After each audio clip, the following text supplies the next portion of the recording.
आगे real time operating system की बात करें, रियल टाइम ऑपरेटिंग सिस्टम क्या है? तो रियल मतलब होता है वास्तविक समय, तुरंत। तो रियल टाइम ऑपरेटिंग सिस्टम में टाइम बाउंड होता है, मतलब पर्टिकुलर टाइम पे ही काम होना चाहिए, टाइम बाउंड आता है। इसमें सभी कार्य को एक स्पेसिफिक टाइम में पूरा करना होता है। जितने भी काम दिए जाते हैं उनको एक स्पेसिफिक टाइम में पूरा करना होता है। ठीक है, देखते हैं।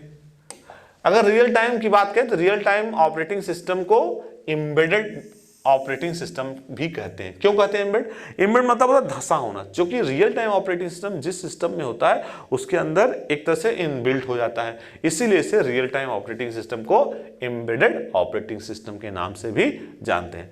आगे बात करते हैं रियल टाइम ऑपरेटिंग सिस्टम, ये है RTOS। R का मतलब रियल, T का मतलब टाइम, OS का मतलब ऑपरेटिंग सिस्टम। RTOS एक ऐसा प्रचालन तंत्र है जिसमें वास्तविक समय यानी रियल टाइम में प्रोसेस होता है। रियल टाइम में क्या होता है? प्रोसेस होता है।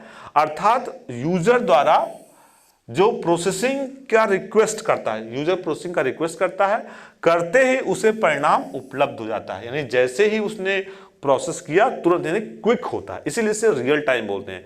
रियल टाइम का उपयोग सामान्यतः ATM में किया जाता है। ठीक है, ATM में, मेडिकल टेस्ट में किया जाता है, वैज्ञानिक उपकरण में किया जाता है, इंडस्ट्रियल सिस्टम में किया जाता है, यानी बड़े इंपॉर्टेंट जगह इसका प्रयोग करते हैं। और लेकिन किसी लैपटॉप या कंप्यूटर में प्रयोग होना सामान्य जनरल पर्पज ऑपरेटिंग सिस्टम के लिए इसका प्रयोग नहीं करते। यानी रियल टाइम ऑपरेटिंग सिस्टम का प्रयोग जो हम जनरली अपने लैपटॉप या डेस्कटॉप उसमें नहीं करते, बल्कि साइंटिफिक जगहों पर ज्यादा इसका हम इस्तेमाल करते हैं। हम इसको और आगे भी देखेंगे और समझेंगे। अगर रियल टाइम ऑपरेटिंग सिस्टम के कर्नल की बात करें तो ये किस प्रकार काम करता है? रियल टाइम ऑपरेटिंग सिस्टम आपका एप्लीकेशन से जुड़ा होता है और ये नीचे कस्टम हार्डवेयर से जुड़ा होता है। किससे जुड़ा होता है? कस्टम हार्डवेयर से। इस एग्जांपल की बात करें, LYNX, MTOS, QNX, RTMX, RTS, VX works real time operating system के उदाहरण है। ये क्या है? रियल टाइम ऑपरेटिंग सिस्टम के उदाहरण हैं, एग्जांपल्स हैं। आगे बात करते हैं रियल टाइम ऑपरेटिंग सिस्टम के फंक्शन की बात करें तो function of real time operating system की बात करें तो प्रोसेसर तथा अन्य सिस्टम जो भी आपके रिसोर्सेज हैं उनका प्रबंधन यानी मैनेजमेंट करना, ताकि एप्लीकेशन की जरूरत को पूरा किया जा सके। जो भी एप्लीकेशन जरूरत है उसको पूरा कर सके।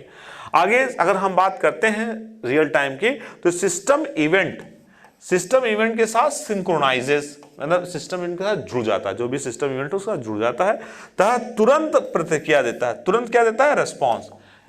इसीलिए इसका नाम रियल टाइम ही है, क्योंकि ये तुरंत आपका रेस्पॉन्स करता है। ठीक है, आगे हम देखते हैं प्रोसेस के मध्य में आंकड़ों, डेटा को कुशल यानी इफिशिएंट तरीके से मूव करना। ठीक है, इफिशिएंट तरीके से मूव करना। रैम हम सभी जानते हैं, रैंडम एक्सेस मेमोरी का सही प्रकार से प्रबंधन यानी मैनेजमेंट करना। आगे कंप्यूटर संसाधनों के लिए विशेष अभिगमन मतलब क्या होता है? एक्सक्लूसिव एक्सेस प्रदान करना।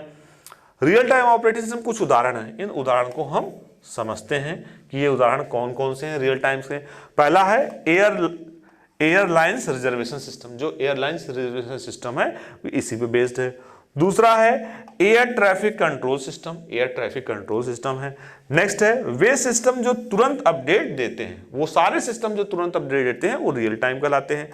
रडार की तरह सुरक्षा उपकरण, जैसे रडार है तो उसी तरह जितने सुरक्षा में यूज होने वाले भी ऑपरेटिंग सिस्टम है वो रियल टाइम होते हैं। आगे बात करते हैं रियल टाइम ऑपरेटिंग सिस्टम में सामान्यतः पूर्व निर्धारित, ठीक है, पहले से ही निर्धारित प्राथमिक नीतियां यानी बता दिया गया प्रिमिटिव प्रायोरिटी शेड्यूल पॉलिसी का प्रयोग किया था। इसमें पहले से बता दिया भैया ये इस तरह से होना है। तो रियल टाइम ऑपरेटिंग सिस्टम की बात करें तो ये दो प्रकार के होते हैं। कितने प्रकार के होते हैं? दो प्रकार के। तो पहला होता है हार्ड रियल टाइम। क्या होता है? Hard real time operating system. ठीक, तो hard real time operating system कब एग्जीक्यूट होता है? दिए गए समय पर एग्जीक्यूट होता है। इसके उदाहरण कार में एयर बैग कंट्रोल। कार में एयर बैग कंट्रोल में बताया था, कार जा रही है उसका एक्सीडेंट हो गया तो एयर बैग तुरंत खुल जाएगा।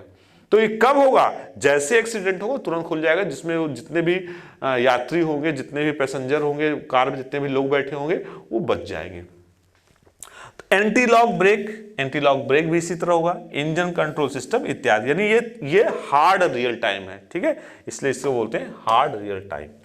दूसरा एक हार्ड है तो दूसरा क्या होगा, सॉफ्ट होगा, जैसे हार्डवेयर सॉफ्टवेयर होते हैं, बिल्कुल सही। तो दूसरा सॉफ्ट रियल टाइम है, सॉफ्ट रियल, इसमें क्या होगा, प्रोसेसिंग को जो हम एग्जीक्यूट करने के लिए कोई निश्चित समय निर्धारित नहीं करते। हार्ड में क्या था कि एक निश्चित समय होगा कि भैया इसी समय ही वो ऑन होगा, लेकिन सॉफ्ट में ऐसा कोई समय नहीं होता। जैसे डिजिटल कैमरा में भाई कोई भी हमें एक्शन लेना, कोई ऐसा निर्धारित तो है नहीं। दूसरा मोबाइल फोन में भी ऐसा कुछ नहीं है। अगर रियल टाइम के हम एडवांटेज की बात करें तो सबसे ज्यादा इसमें है कि इसमें कार्य को शिफ्ट करने में जो समय लगता है वो बहुत ही कम समय लगता है। मान लेते हैं 10 माइक्रोसेकंड, अब 10 माइक्रोसेकंड तो बहुत ही कम होता है, तो इसीलिए ये बहुत फास्ट भी होता है। और दूसरा बात करें, अगर वर्तमान समय में ये क्या करता है, ये वर्तमान समय में चल रही एप्लीकेशन को प्राथमिकता देता है, ये जो करंट समय में काम कर रहा होता है उसको प्रायोरिटी देता है। आगे बात करते हैं, इस सिस्टम का आकार कम होता है, आकार क्या होता है, कम होता है, इसलिए इन्हें छोटे सर्वर, इन्हें स्मॉल सर्वर पर भी प्रयोग किया जा सकता है, ठीक है। आगे बात करते हैं, यह सर्वर त्रुटि रहित, एरर फ्री होता है, ठीक है। इस प्रचालन तंत्र में मेमोरी एप्लीकेशन काफी ज्यादा होती है, ठीक। अब हम कुछ समझते हैं, जैसे कि है क्या आप जानते हैं, बड़ा कुछ कई बार कुछ इंपॉर्टेंट चीज होती है उनके बारे में पूछते हैं। तो मोबाइल की हम बात करें, अगर मोबाइल ऑपरेटिंग सिस्टम की बात करें तो मोबाइल ऑपरेटिंग सिस्टम में जो हम लोग यूज करते हैं ज्यादातर स्मार्टफोन होता है, स्मार्टफोन, टैबलेट, वियरबेल, जो भी डिवाइसेस हैं उसमें कौन सा ऑपरेटिंग सिस्टम होता है, उसमें एंड्रॉयड तो बड़ा कॉमन है, सभी लोग जानते हैं, एंड्रॉयड होता है। और क्या होता है, iOS, ठीक है, एंड्रॉयड और iOS का इस्तेमाल किया जाता है, ठीक है। आगे हम लोग देखते हैं रियल टाइम ऑपरेटिंग सिस्टम की हानियां, यानी कुछ एडवांटेज होंगे तो डिसएडवांटेज भी होंगे। तो डिसएडवांटेज में बात करते हैं, एक समय में कम टास्क एक साथ करते हैं, टास्क भाई क्विक रेस्पॉन्स तभी कर पाएंगे जब एक समय में कम टास्क करेंगे, ठीक है। इस तरह के सिस्टम महंगे, कॉस्टली होते हैं, इनकी कॉस्ट क्या होती है, ज्यादा होती है। इस सिस्टम की एल्गोरिदम जटिल, एल्गोरिदम का मतलब क्या होता है, एल्गोरिदम का मतलब जो भी हम काम करते हैं वो किस प्रकार से वो काम होगा, उसके स्टेप बाय स्टेप जो भी होगा उसको जो हम लिखेंगे बताएंगे वो कहलाता है एल्गोरिदम। इसमें खास तरह के डिवाइस ड्राइवर की आवश्यकता नहीं होती, जैसे हमारे सब में डिवाइस की जरूरत होती है, तो इसमें खास प्रकार के डिवाइस ड्राइवर की आवश्यकता नहीं होती। ये था हमारा